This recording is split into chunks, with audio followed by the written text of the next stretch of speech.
আমরা বিগত দিনের অনেক দিনের অত্যাচারের একটা ফলস্বরূপ পাবো। আশাপুজ্জামান ফরিদের কারণে আমরা যেই রকম অত্যাচারিত হই, এই অত্যাচার থেকে আমরা বাঁচতে পারতেছি না। দীর্ঘদিন যাবৎ অত্যাচারিত।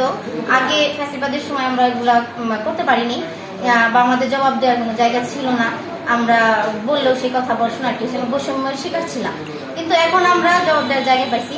আমরা এর জন্য এখানে আসছি আমাদের অধিকার আদায়ের জন্য। আমরা ফরিদ মুক্ত অফিস চাই, ওকে আমরা এখান থেকে বিতাড়িত করতে চাই। এখানে আসছি আমরা বিগত দিনের অনেক দিনের অত্যাচারের একটা ফলস্বরূপ পাবো সেই আশা আসছে, এবং এই আশার কারণ হলো আমরা যে আশাপুজ্জামান ফরিদের বিরুদ্ধে একটা অভিযোগপত্র আমরা সিএস অফিসে জমা দিছি। সেই কারণে একটা তদন্ত কমিটি গঠন হয়েছে, সেই কারণে আমাদের এখানে ডাকা হয়েছে। সেখানে আসার পর আমরা যখন তাদের সাথে তদন্ত কমিটির সাথে সাক্ষাৎ করি এবং তিনি আমাদের সবাইকে এক এক করে যে বক্তব্য নিলেন এবং সেটা লিখিত আকারেও চাইছেন, সেটা আমরা লিখিত আকারেও দিয়েছি। আমি এখানে প্রায় বিগত 10 বছর ধরে এখানে জব করি। ওনাদের সাথে আমার কোনো পার্সোনাল কোনো সমস্যা নেই, দ্বন্দ্ব নাই, বা আমি এখানে কারো প্ররোচনায় আসি নাই। আমাদের এখানে কোনো বেনিফিট নাই, কিন্তু আমরা এই অত্যাচারিত আমরা হয়েই আসতেছি।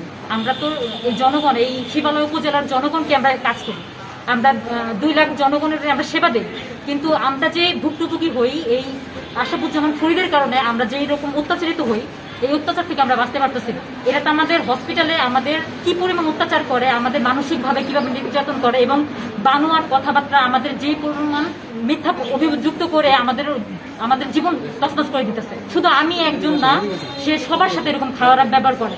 ভিতরে যারা কোয়ার্টারে থাকে অনেক নার্সরাই এর কারণে চলে গেছে, এর অত্যাচারের কারণে এখান থেকে বলে যাইতে পারলে বাঁচে, এরকম একটা অভিযোগ দিয়ে চলে গেছে। অনেক কাছে অভিযোগ করছে, কিন্তু এখানে সাইন করছে, কিন্তু কিনা আসার সাহস পায় না। বাইরের ছেলেদের দিয়ে এটা ভয় দেখায়। আমার পার্সোনাল লাইফ উনি হিল করে রাখছে। আমাকে কোনো জায়গায় থাকার, আমি এখান থেকে বদলি করার জন্য আমার নামে বানায় যেই মিথ্যা রচনা বলছে। এমন একটা অবস্থায় আছি, আমি আমার পরিবার, আমার ভাই বেড়াদার, আমার আত্মীয় স্বজনের সাথে আমি মুখ দেখাতে পারি না। এত বাজে কথা ছড়াইছে, পুরোটাই মিথ্যা।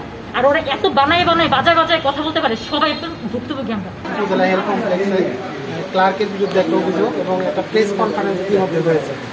তো এই প্রেস কনফারেন্সে হওয়ার কারণে এটা আমাদের ঊর্ধ্বতন কর্তৃপক্ষ জেলা সিভিল স্যারকে অবহিত করা হয়েছে। তো স্যার আজকে একটা তদন্ত কমিটি করে আমাদের এখানে পাঠিয়েছে। তো ওনারা আমাদের ডেকেছিল, স্যার আমাদের ডেকেছিল, এখানে আমরা তাদের সাথে কথা বলেছি।